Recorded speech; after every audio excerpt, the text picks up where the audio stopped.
ছাত্র জীবনের সবচেয়ে গুরুত্বপূর্ণ একটি অধ্যায় হচ্ছে যারা আজকে এসএসসি পরীক্ষায় অংশগ্রহণ করেছে তাদের জন্য। নারায়ণগঞ্জ জেলায় 33টি কেন্দ্রে এসএসসি পরীক্ষা অনুষ্ঠিত হচ্ছে যারা সাধারণ শিক্ষার্থী, আর এর বাইরে আরও 15টি কেন্দ্রে দাখিল এবং ভোকেশনাল কেন্দ্র রয়েছে।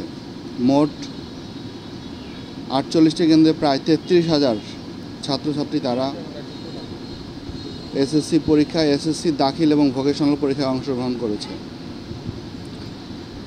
আপনারা জানেন যে এই পরীক্ষার যাতে স্বচ্ছতা বজায় থাকে সে লক্ষ্যে বোর্ড কর্তৃপক্ষ আমাদের কাছে কোন সেট কোডে পরীক্ষা হবে সেটি আধা ঘন্টা আগে আমাদেরকে জানিয়ে থাকে। আমাদেরকে জানানোর পর আমরা সংশ্লিষ্ট কেন্দ্রের যারা দায়িত্বে আছে তাদেরকে ম্যাজিস্ট্রেটদেরকে আমরা সেটা দিয়ে থাকি, ইউনোদের কাছে পাঠিয়ে থাকি এবং সেখান থেকে সেই সেট কোড অনুযায়ী পরীক্ষার প্রশ্ন বের হয়ে থাকে এবং আমরা সেগুলো জেলা থেকে মনিটর করি।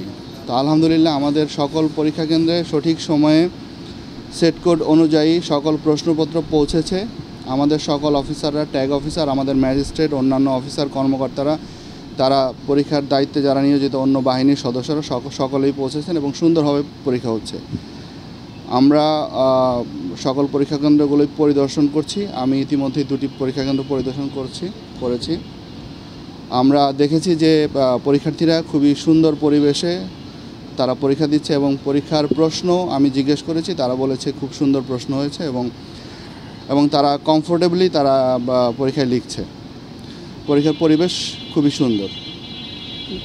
ধন্যবাদ। আসলে প্রশ্নপত্র ফাঁসের কোনো সুযোগ নেই। আর কোন সেট, অনেকগুলো সেট আছে, কোন সেটে পরীক্ষা হবে সেটি আমরাও জানি না। সুতরাং প্রশ্নপত্র ফাঁস হওয়ার কোনো সুযোগ নেই এবং সবাইকে পরীক্ষা দিয়েই ভালো রেজাল্ট করে বের হতে হবে। আমাদের প্রায় 30 জনের মতো ম্যাজিস্ট্রেট।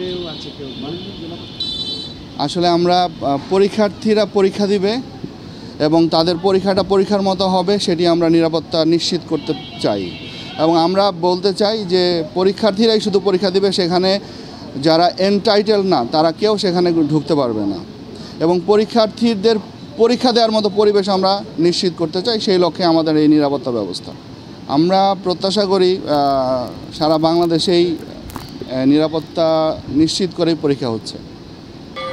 আমি এই কেন্দ্রে 6 জন অনুপস্থিত দেখেছি, আর আমি বালিকা বিদ্যালয়ে একজন অনুপস্থিত দেখেছি। আমি জিজ্ঞেস করেছিলাম যে উনি অনুপস্থিত কী কারণ, তো পাশের তার একজন সহকর্মী যে তার সাথে পড়ালেখা করে সে বলল তার বিয়ে হয়ে গিয়েছে, সেই জন্য সে আসেনি।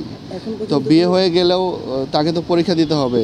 বিয়ে হওয়া মানে তো পরীক্ষা থেকে দূরে সরে যাওয়া নয়। আমরা বলবো যদি কারো বিয়ে হয়ে যেয়ে থাকে তাও সেও যেন অবশ্যই পরীক্ষায় উপস্থিত হয়। না, এরকম কোনো পরিবেশ নেই। সুন্দর পরিবেশে হচ্ছে, এই ধরনের কোনো অবস্থাই নেই এবং সবাই দায়িত্বশীলতার সাথে, টিচাররা যারা আছেন তারাও, আমরা আগে থেকেই তাদেরকে বলে দিয়েছি পরীক্ষার সিস্টেমটা কীভাবে হবে, তাদের দায়িত্ব কেমন হবে আমরা সুস্পষ্টভাবে বলে দিয়েছি এবং সেভাবেই তারা দায়িত্ব পালন করছে।